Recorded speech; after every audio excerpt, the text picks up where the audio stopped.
বন্ধুকে খুশি রাখতে চাই মাঝরাতে বের হইলাম ঘুরতে, আর এদিকে চা খাইতে খাইতে ব্যবসার নতুন আইডিয়া বের হয়ে গেল।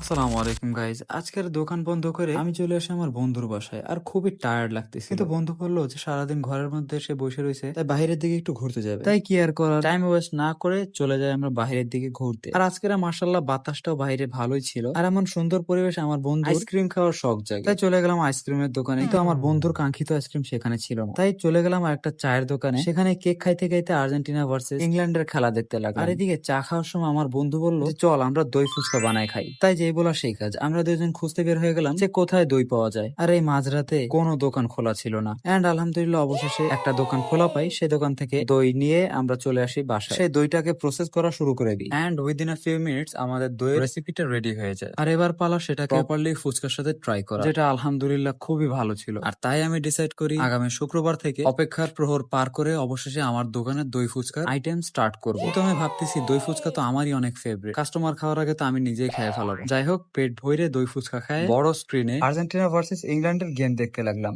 আর আজকের জন্য এ পর্যন্তই। আসসালামু আলাইকুম।